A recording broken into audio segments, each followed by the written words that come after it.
le 28 juin dernier, la mère d'un jeune homme âgé de 20 ans s'est présentée au commissariat de police pour signaler la disparition inquiétante de son fils. Les premiers éléments communiqués par cette mère nous ont conduit précisément à saisir cette division de la criminalité organisée et spécialisée, parce qu'il nous est apparu qu'il y avait des suspicions graves de survenue, de commission, de faits de séquestration. Cette mère de famille explique qu'elle a reçu des messages de son fils où ce dernier apparaissait extrêmement inquiet en disant qu'il avait des dettes liées à des stupéfiants, qu'il risquait d'être séquestré, qu'il était particulièrement menacé. Et puis, cette mère a reçu également, en parallèle, des messages d'une autre personne qui tentait d'obtenir d'elle des remises de fonds. Face à cette situation particulièrement inquiétante et constatant qu'elle ne pouvait plus joindre son fils en l'appelant ensuite sur son téléphone et qu'il ne répondait pas, eh bien, elle a fait ce signalement de disparition inquiétante. Très vite, les enquêteurs de la division de la lutte contre la criminalité organisée et spécialisée ont identifié des suspects potentiels, à savoir la compagne du moment de ce jeune homme, lequel couple s'était installé domicile d'un ami de cette femme et qui vivait donc à Avoudrey. Le 1er juillet 2024, les enquêteurs de la DCOS vont procéder aux interpellations donc, de cette femme, du propriétaire des lieux de cette maison à Avoudrey, et puis d'un troisième individu qui était soupçonné d'avoir participé à des éventuels faits de séquestration qui auraient débuté le 28 juin, donc date de la disparition de ce jeune homme. Les 3 personnes placées en garde à vue, donc madame est âgée de 31 ans, la personne domiciliée à Avoudrey de 41 ans et le comparse âgé de 34 ans, eh bien, ces 3 personnes vont admettre qu'effectivement, la personne disparue vivait bien dans ce domicile à Avoudrey et que pour des motifs de difficulté dans le couple qu'il formait depuis peu avec cette femme âgée de 31 ans, eh bien, des disputes étaient survenues et que quelques coups, les dépositions ne sont pas concordantes entre les 3 gardés à vue, mais ils admettent qu'il y a eu des coups portés au visage, à la face, sur le crâne de cet individu, mais tous les 3 ont affirmé durant leur garde à vue que l'individu avait pu partir libre à l'issue de cette phase de violence dans la ferme d'Avoudrey. Ce qui a troublé les enquêteurs et les magistrats du parquet qui suivaient cette enquête, c'est que dans le véhicule de madame, donc compagnon de la personne disparue, a été retrouvé des traces de sang en plusieurs endroits de ce véhicule. Par ailleurs, dans ce véhicule, il a été retrouvé le téléphone portable de ce jeune homme. Et donc, autant d'éléments qui nous ont amenés à considérer, dès lors que cet homme ne donnait aucun signe de vie, eh bien que, au-delà des violences en réunion qui étaient reconnues, un des hommes était cagoulé lors de cette phase de violence, au-delà du vol qui était également avéré puisqu'on a retrouvé ce téléphone au domicile, dans le véhicule de madame, et au-delà de la tentative d'escroquerie faite à l'égard de la mère du jeune homme, qui là manifestement était avérée également au regard des messages qui ont été versés en procédure, eh bien il y avait une infraction supplémentaire, la plus grave, susceptible d'être commise, c'est celle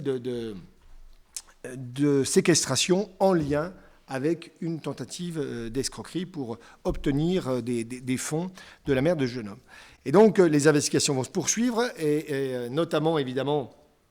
au travers d'analyses ADN des traces de sang retrouvées. À l'issue des gardes à vue, le 3 juillet, ces 3 personnes ont été présentées au magistrat instructeur, qui les a mis en examen sur les qualifications retenues par le parquet, donc la tentative d'escroquerie, le vol, les violences en réunion et sur une séquestration qui restait potentielle, mais une séquestration donc, de ce jeune homme qui n'avait donné aucun signe de vie. Il se trouve que, suite à l'apparition d'un article de presse faisant état du fait que ce jeune homme avait disparu, ce jeune homme a su qu'on le recherchait et il s'est manifesté très tardivement, hier soir, 4 juillet, en toute fin de soirée, auprès des enquêteurs de la DCOS, lesquels enquêteurs ont procédé à son audition ce matin. Nous craignons très clairement que cet homme avait été tué pour des... Il y avait 2 griefs possibles, apparemment une dette de stupéfiants et puis des motifs affectifs avec d'éventuelles infidélités qui pouvaient être reprochées par ce jeune homme, par sa compagne du moment. Il a été entendu, il a expliqué qu'il a effectivement... il s'est retrouvé dans cette ferme alors que sa compagne lui reprochait des infidélités et que le propriétaire des lieux, mais surtout un tiers, une des trois personnes qui étaient placées en garde à vue, qui étaient cagoulées, l'ont violenté le 28 juin, à la fois pour des dettes de stupéfiants, mais des sommes dérisoires, 90 € pour de la kétamine, c'est ce qui est en tout cas allégué à cette heure, et puis également pour des reproches, des griefs qui lui auraient été faits sur d'éventuelles infidélités. C'est ce qui a conduit à l'issue des violences sévères, puisqu'il présente un coquard à l'œil significatif qui, dit-il, est le résultat d'un coup violent donné au niveau du haut au niveau de la tempe, au niveau du haut du crâne, sur la face. Et il lui a été subtilisé son téléphone pour pouvoir être exploité par madame qui, disait-elle, voulait retrouver des traces de son infidélité sur son téléphone. Et il a su également, et il l'a précisé, qu'effectivement, tout ça s'est doublé d'une tentative d'escroquerie pour obtenir des remises de fonds auprès de sa mère. Donc les 3 infractions socles, qui étaient d'ailleurs en partie reconnues par les 3 gardés à vue lors de leur phase de mise en examen, eh bien, ont été confirmées pleinement par la victime lorsqu'il a été entendu ce matin. Concernant la 4e infraction, qui était de nature criminelle, la séquestration, il a évoqué le fait que c'était un projet. Il avait été évoqué qu'on le mette à l'issue des violences dans un coffre de véhicule, mais que sa compagne avait dissuadé l'auteur cagoulé des violences d'aller jusqu'à cette extrémité et qu'il avait donc pu sortir libre de cette ferme d'Avoudrée, mais que, terrorisé par ce qu'il venait de subir, il s'était, depuis les faits, terré chez une amie jusqu'à ce qu'il apprenne hier par l'article de presse qu'il était recherché. Voilà ce qu'il a évoqué. Une affaire donc finalement qui, par rapport aux inquiétudes qui étaient celles du parquet, qui se termine plutôt bien. Nous avions eu confirmation hier par le laboratoire d'analyse génétique que le sang retrouvé dans le véhicule de madame n'était pas le sang de cette victime, c'était le sang d'un des co-auteurs, et ça correspondait à ce qu'il avait dit en garde à vue, qui s'était blessé, nous avait-il dit, mais effectivement, c'était bien son sang qui était dans l'habitacle et pas celui de la victime. Donc, les éléments recueillis aujourd'hui par les enquêteurs viennent corroborer les dires de la victime, puisque victime il y a, à minima, de faits de violence commis en réunion dans un contexte assez particulier de toxicomane, puisque la victime est également une personne toxicomane. Voilà les éléments que je pouvais vous livrer. Et donc, finalement, cette diffusion d'un article a eu des effets intéressants et va permettre à la division de la criminalité organisée et spécialisée, à ses enquêteurs, de souffler un peu, parce que depuis une semaine, c'est vraiment un gros travail et une sorte de course contre le monde qui était engagée dans l'espoir de retrouver ce jeune homme, puisqu'on avait de fortes craintes de l'imaginer séquestré, et ses soupçons étaient fondés, puisque c'était bien un des projets qu'ils avaient eu en tête, c'est ce que nous a livré la victime. L'espoir était évidemment de le retrouver vivant. Il l'a été, et c'est une excellente nouvelle.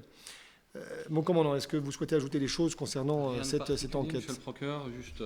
effectivement, comme vous venez de le dire, les premiers éléments qui avaient été découverts par les enquêteurs laissaient craindre une issue beaucoup moins favorable à cette affaire. Et tant mieux si ce jeune homme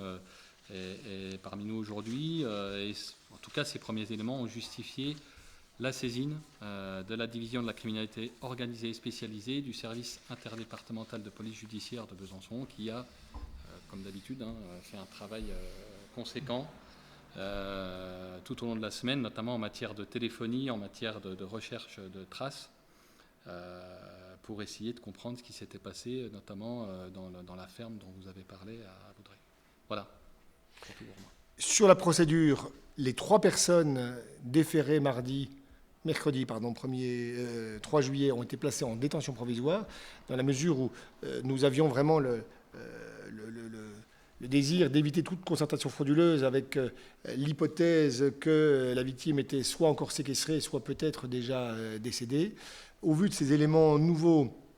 j'ai requis en début d'après-midi la remise en liberté sous contrôle judiciaire de 2 des 3 mis en examen. La compagne de la victime, le propriétaire des lieux à Voudrey, en demandant au magistrat instructeur de les placer malgré tout sous contrôle judiciaire, avec interdiction de se fréquenter entre mis en examen et l'interdiction d'entrer en contact avec la victime, avec l'interdiction de détenir ou de porter une arme.